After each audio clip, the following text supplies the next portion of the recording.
we don't have to.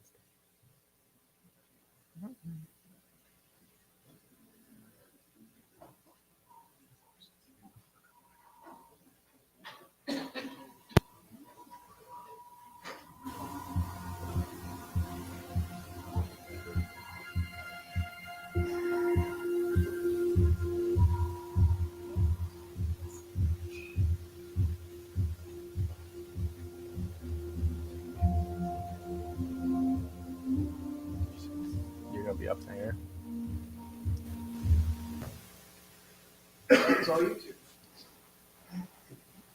Hi, I am Gina. This is Jason. We're from Performance Powder Coating in Columbus, Ohio.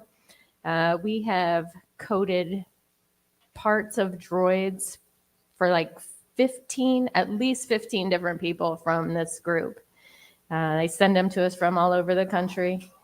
And it all started when Doug Warp Cell came in, because he lives around the corner, and he came in with some droid parts, and we get some weird stuff, but this was definitely unusual. And so that's how it all started. And I know he put pictures and stuff online on your guys' forum, and then other people started sending stuff. So that's how it started. And we have been powder coating since 1999. And we do all kinds of coat. Well, not all kinds, but we do powder coating. We also do ceramic coating for firearms, if anybody's interested in that. And we also do high temperature ceramic coating as well. So those are different things. I brought samples of colors if anyone wants to look at those after the Q&A. I brought business cards. I brought price lists. The price list is not complete because obviously, but it's mostly for R2D2 because I think that's all we've done is R2D2 parts, the blue and the white. But other than that, does anyone have any questions? Yes. Are you guys an FFL and SOT, or are you to be able to receive a firearm part? FFL. We have our FFL, yes. Not an SOT though. No. Okay. All right. Yep. Anybody else? Yes. What advice would you have for somebody that wants to try doing? What would advice would you have for someone that wants to try doing powder coat on their own? Like in Don't. I kind of figured that Bring might it be the to- answer. yeah, but bring it to us. Give me some more. Give us your money. No, Practice. there's definitely a learning curve. Yeah, you would I wouldn't dive right into doing like your most expensive part. I would practice on something. The masking takes a lot of getting used to. Just get But the yeah. cheapest gun from Eastwood, $99. I went with Harbor Freight. It's close enough. Same thing, yeah. And just play with it. I powder coated with that gun for 16 years. Yeah, we still use it occasionally for certain things. So, yeah, it's a fine gun, and don't put it in your kitchen oven if your wife or girlfriend's gonna get, or somebody's gonna get mad at you for that. The grease in there is not great, but yeah, get a dedicated oven. It's not hard, but there's definitely a learning curve. Very messy. Yeah, that's true. It's messy too. Yeah, our shop is a hot mess. I have a couple questions. Okay. So, question number one, is there a Test, box test. that can be used for, kind of smoothing things out? Right. For you guys to, The- powder coat? The best thing we found was JB Weld, believe it or not. JB Weld. JB Weld. JB Weld. Doesn't That was even my does, other question. it doesn't Was even there have to glue? be the high temp. It could just be JB So- Weld. So you can glue these together with JB Mhm. Weld and then fill in the gaps, sand it down. Right. Yeah. If you go too thick though, it will tend to shrink once we bake it.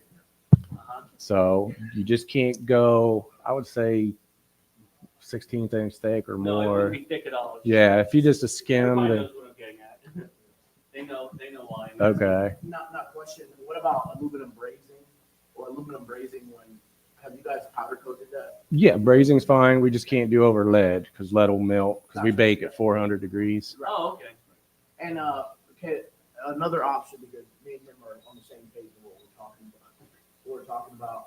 I know I told him about ceramic coating I know we do it on some of our firearms and whatnot, and I know there's a high temp version. I think it's 200 degrees.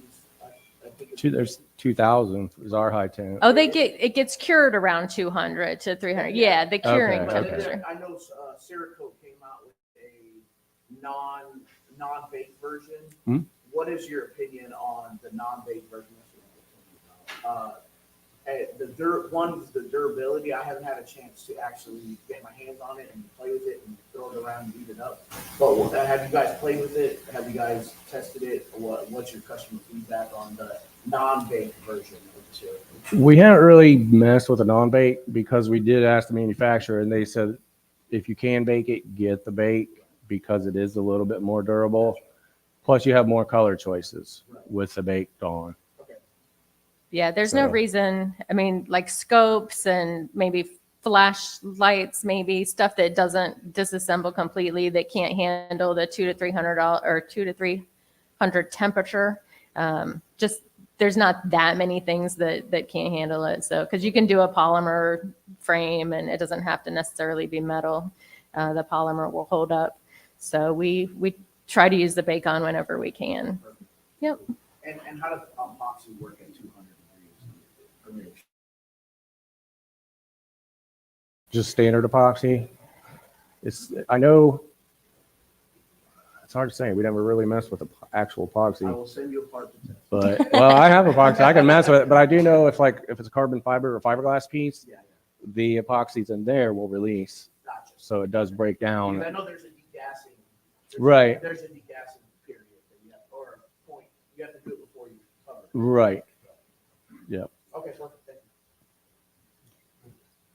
Are we live online? Yeah, we are. Awesome. I will use the microphone.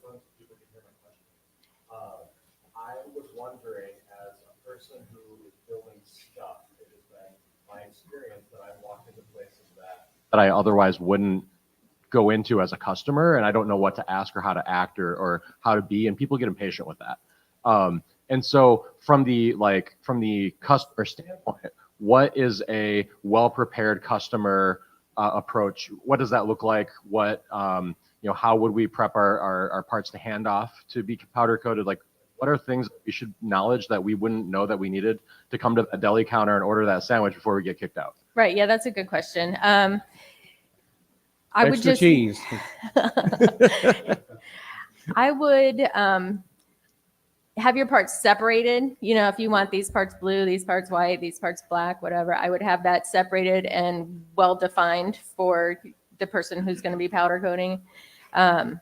Any masking, typically, like I want to do my own masking, just because I know how I'm doing it. If someone else did it, I'm not exactly sure what they did, what tape they used, whatever, because we use high temperature tape. But knowing where you want that tape to go or marking it. So, when you drop your parts off and leave, they're not like, oh crap, what am I masking? And since this is like well-defined, repeated stuff that, some folks are doing, like the traditional R2, would like a photograph of the expected outcome be helpful then? Like, Yeah, a lot here's of this people, some people have sent printouts of things probably that they've seen on the forums. I want mine just like this. I want mine just like this. Don't mask this, and other people just use a Sharpie and, I don't want powder here, and either way is fine. And I'll call you and ask you if I need to. But try not to use a Sharpie because that does bleed through sometimes. Sometimes it does. Yeah. Even Well, after you rinse them with lacquer thinner to get the Sharpie off, sometimes it'll still bleed through. It pulls out of the metal. yeah, probably, like painter's tape Yeah, would just a be piece the of tape. best. Just, masking tape on there. just make little to mark. labels with it. Yeah. Yeah, Great. yeah. Yeah, I mean, you But- can be as simple as that, or as like I said, we've gotten printouts of, do it exactly like this and like 4 different angles. And, so, and that's great too. That, that doesn't leave any room for error. So that's great too. Great. Thanks. Yeah, thank you. a bit of a follow-up. So really, then you'd change that tape out for something that was high temp. Then you use like painter's tape. Correct. Yeah. And I don't mean to like be really specific and great with your masking because I'm just going to rip it off. Yeah. Just slap a piece on there and say no, or, whatever, put an X on it. Yeah. And I'll know what you mean. And if I don't, I'll ask because Yeah. we've, So like then I said, we've done we've done robots for at least 15 different people Right. from the forum. Yeah. So then the other quick question is, how much prep do we, like mine is pre-painted, just, rattle can paint job. And I'd like to have the skins finally powder coated because it's a lot better finish. So how much prep would I have to do in order to send it to you, or would there be like a cost, say, hey, we'll clean it and spray, or, clean it up in whatever process you use and for an extra fee, or how would that work? Yeah. So if usually the parts we get are bare metal, or anodized. A few things have come in anodized blue, and they're supposed to be white, or what, I don't know how that works, but we will sandblast those parts if they're going white. The blue we do not sandblast because it's Transparent. yeah, the blue that you guys have chosen mostly is a clear blue, so you can see the metal through it. So we don't do any sandblasting, so you can still see the lines and stuff of the metal. So, but you're saying yours is already painted and you want that stripped so I could off? send it, it would just be white, the white portion. Now, is it glued So I together? could just send the white, or send it with the rattle can on it, and you could Yeah, clean we it? can clean it up. Yeah, we would it would have strip the it. pieces bonded together with that sticky tape, two-sided tape?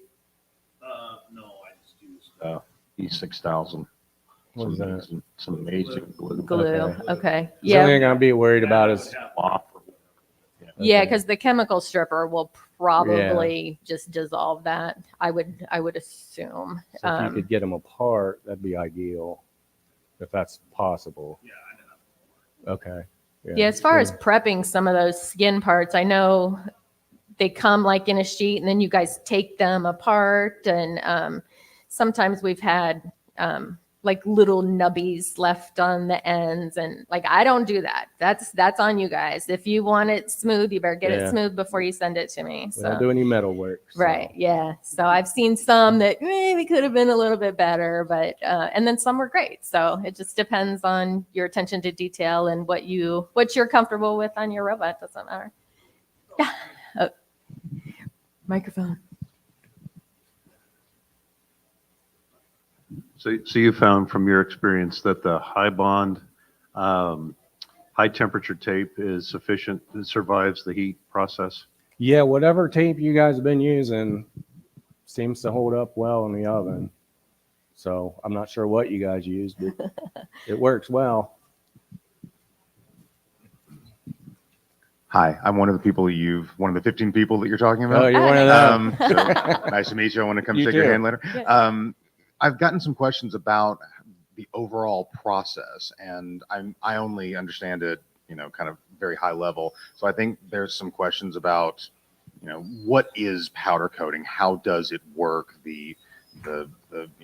Literally hanging the pieces and the electrical aspect of it, the heat aspect. I think Right. if you could speak maybe to that, that would kind of clear up. Exactly, because everybody kind of jumped directly. No, great. Everybody kind of jumped directly into what tape do I use? Right. I think the maybe technical part. maybe Yeah. pull it back to the 10,000 feet view, and that might help at least a couple people in here. Okay. Well, powder is just electrostatically applied epoxies and resins. So it's basically just a fine ground powder that's electrically charged. It's positively charged through the gun. And then the parts are hanging on a rack that's negatively charged. So you get the positive and negative. So it's electrostatically charged. That's what gets it to stick to the part. Then you just got to wheel it or carry it into an oven to cure it out, melt it, and it just forms like a smooth sheet over the surface. Yeah, it just melts out because it is plastic and resin in there. It stays flexible after it's cured. So that's what makes it more durable than paint or rattle can, like you said, because it stays flexible even when it's done. It's UV resistant, chemical resistant, where a lot of the rattle cans, you breathe on it wrong, it just wipes off. Yeah.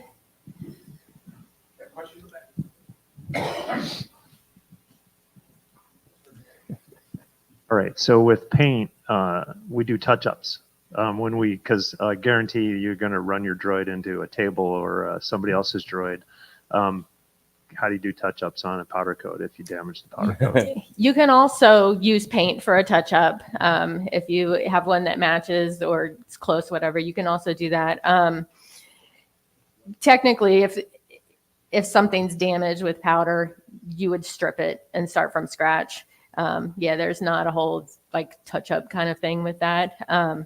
But it's been 8 years since we've done Doug's R2 warp cell. And it's back there. You guys can check it out. There's maybe a couple of spaces where I'm like, oh, we should touch that up, but it looks great. Powder coat holds up a lot better. It doesn't come off as easily, even when you run. Right. It's less likely to chip than paint because, like I said, it does stay flexible after. I mean, it's not, we have pieces of aluminum foil in our office that I show people. You can just ball it up and straighten it out. On anything that I had happen to mine, I usually just use a Rust-Oleum white and a Q-tip and just kind of like touch it. I mean, it's not like I really have to hit something to gouge it. I mean, which is totally different. But the touch up on it is virtually, you can't see it on it. That's why I chose it, because it's the durability of the whole thing. It's really cool. And I've hit some poles, thresholds, doors, small children, the whole thing. But yeah, it works well. So that's what I just use, a Q-tip and a little Rust-Oleum in the white and just do that. Well, it's weathering as I go. I have not weathered it. The nice thing about it though is that I can, but the surface of the powder, like if I want to take the weathering off, I can do it. So because it's a plastic. So it's like I can mess it up with something and then just wipe it off if I want to. And if I get a scuff, I just take a magic eraser and just lightly buff it, and I can take the scuff off the powder coat. Acetone? I wouldn't. Yeah, that'll definitely, It'll make it soft and it will dull down the But- shine. Yeah. You can use Rubbing alcohol. rubbing alcohol. Yeah. Any car cleaners, anything you use on your car paint would be safe. You can even wet sand and buff it. If you get a scuff, you can Yeah, wet if you sand and really buff want it. Yeah. So full disclosure, I am not an employee of Performance Powder Coat. I am not, but I will tell you that what I really like about it is like when I go to a hospital, I can take a rag with some rubbing alcohol and just kind of wipe the surface down, So there are some Disinfectant, yeah. advantages to having it with that, because it's still going to be a little dirty droid, but I can make it a little less dirty from a surface area piece with that. And when you're going in, if you get up into the wards and stuff, that's the number one concern on going to hospitals is, okay, especially with COVID, it was masks and stuff like that. They've kind of got away from that, but the surface area, like, can you touch the droid? And so I like being able to clean him actually before I go in, because the kids always want to put their hands on it. And guess what? I wipe them down when I take him out. So it's kind of cool. So can you do matte and gloss finish with powder coat? Yep. Yeah, most colors they offer different sheens. Yeah. We do textures, you name it. Yeah, Glow in you the can dark, take a look glitter. at some of the samples. There's some crazy things that, people are like, oh, I thought you only did black and white. It's definitely a lot more than black and white. There's about 7,000 colors now. When I started, there was 23. So it's come a long way. Yeah, and kind of back to your question about the actual process, like a specific part, we'll take it, we'll figure out the best way to hang it so not to leave like a huge mark on it from a hook or a wire. And then, like he said, the powder goes through a gun that's positively charged. Okay, sorry, I don't do the science part of it. And then the rack is grounded. So we hang the part on a rack and then the powder just sticks to it. And then we carry it into an oven, and usually about 400 degrees. Some powders are different. Put it in the oven for 10 or 15 minutes. Once the part gets up to that temperature, let it cure and then bring it out. And as soon as it cools off, you're good to go. There's no like drying time or anything like that with paint. As soon as it's cooled off from the 400 degrees, you can put it on. Yeah, use it. Any other questions? I was just going to ask out of curiosity if like someone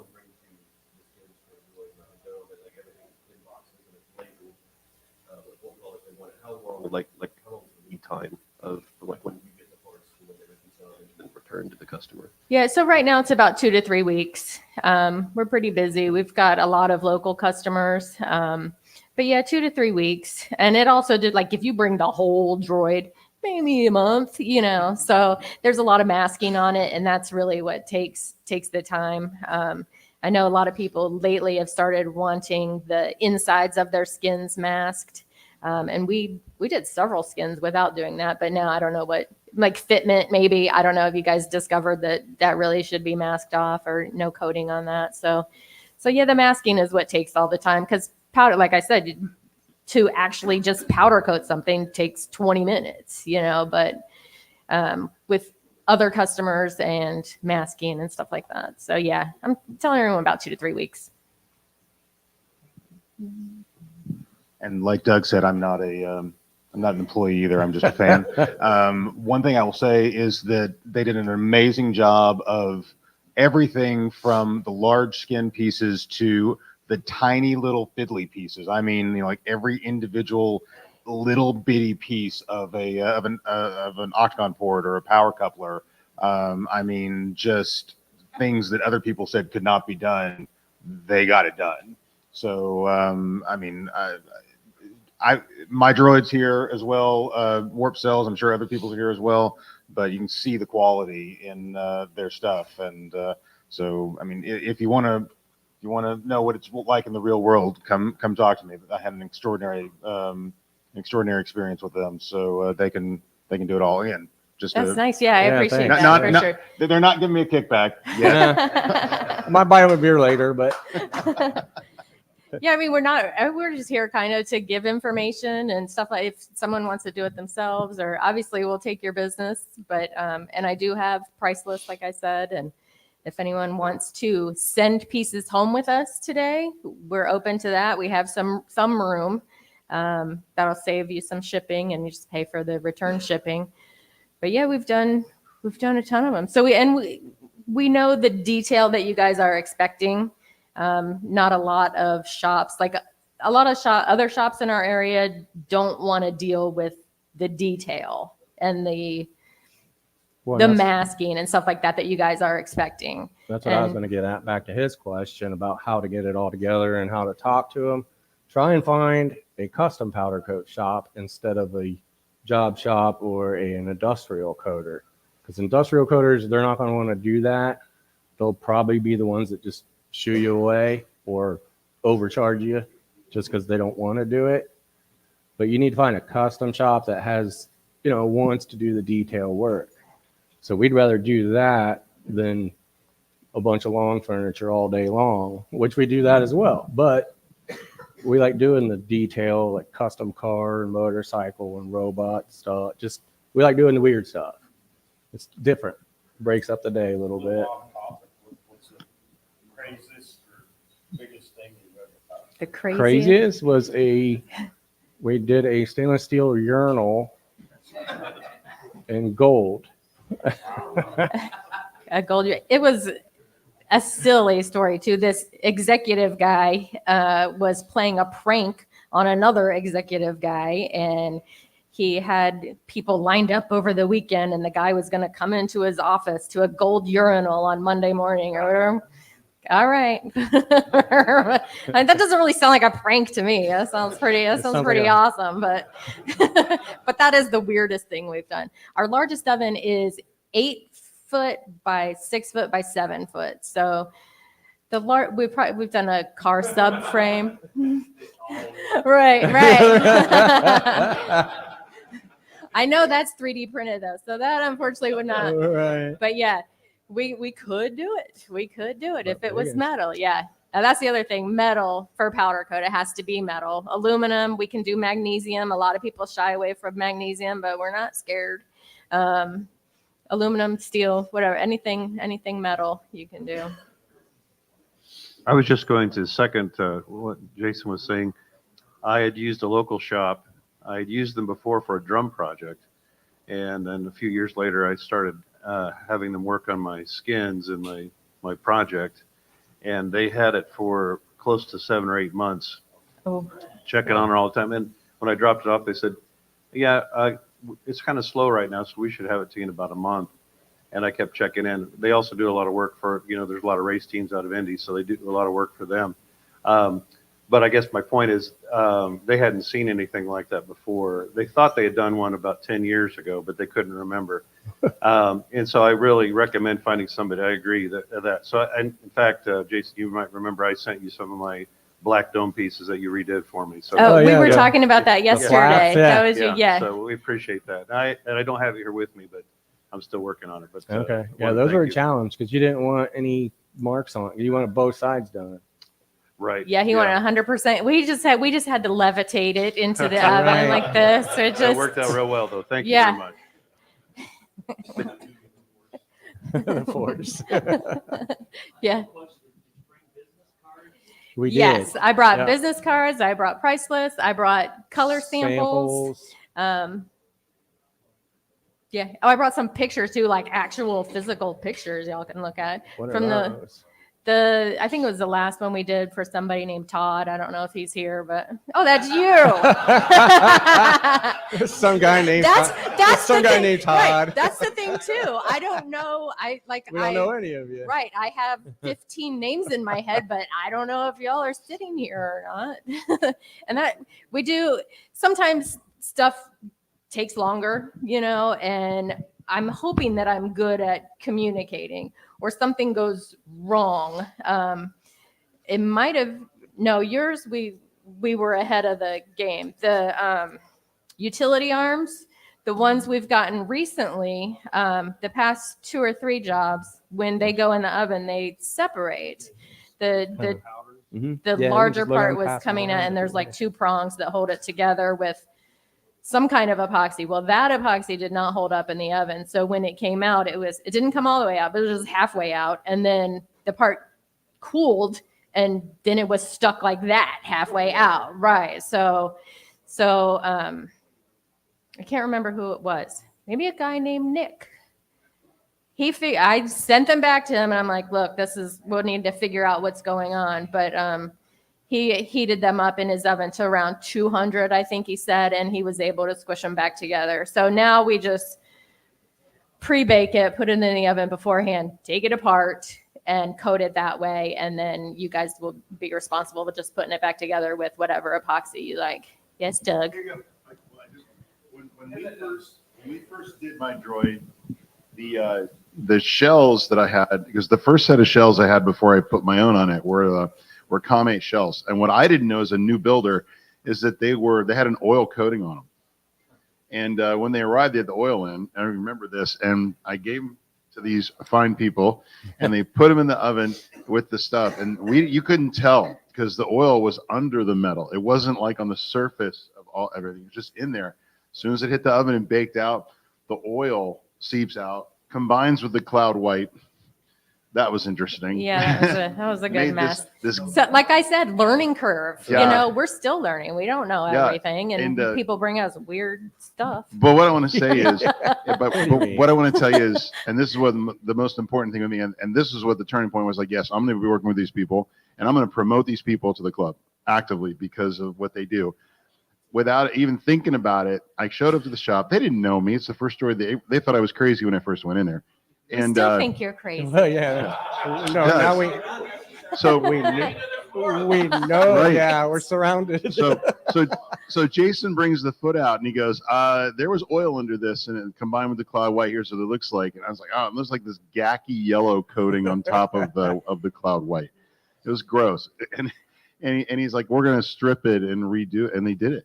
They just stripped the whole thing, which was not easy. And I've watched Gina like strip stuff, strip parts, not anything else. I should do that. There's a vat there. And she's like, she's scrubbing this stuff off. It is not easy. But the point is, they did that for someone they didn't even know, and reshot the part. And of course, we did the whole droid and everything. And that has stuck with me for 8 years because you just don't run into that. You just don't run into that service level. So it's like that sealed the deal for me. We're not letting stuff go that looks like crap. So So thank you for reshooting the feet. You are welcome. Yeah, if we wouldn't put it on something of ours, we don't let it go. There have been a couple issues with radar eyes, we talked to somebody yesterday about, I don't know where you guys source your parts from or whatever, but somebody was sending out some radar eyes that were a not perfect casting. There was a little air bubble or something in it. And of course that makes the powder have a little divot, maybe get a little darker because there's powder in it and on it. And we do the best we can with stuff like that. And I think the one guy ended up buying another one and sending it to us because he did not want that at all. But if your parts are in good shape, they will turn out great. Sometimes even if they're not in good shape, they'll turn out great. We can do a little magic. That had a void in it and it had JD Weld in it. And Right. I didn't realize it until they stripped it because it was painted already, right? Yeah, it did arrive blue. Yeah. And then the JD Weld did not do well, in it, and that's what. Well, powder accentuated. yeah, that one was a deep hole, so that one did bubble out. Yeah. So, and sometimes with cast stuff, I mean, that's different. That the eye is different, but just in general, things that are cast have air bubbles in them. And when you heat it up, that air wants to expand and go somewhere. And sometimes it stays under the powder and makes it bubble, but we do our best to take care of stuff like that. Don't let anything go that we wouldn't put on one of our projects.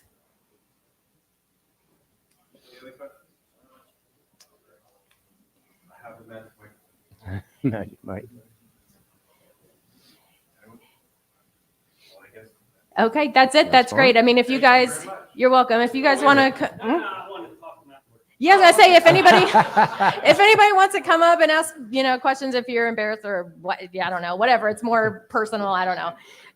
And then you can come up and look at photos and color samples. And I specifically brought the Cloud White and the Bentley Blue, brand new samples, so you guys can see that haven't been all fingered to death.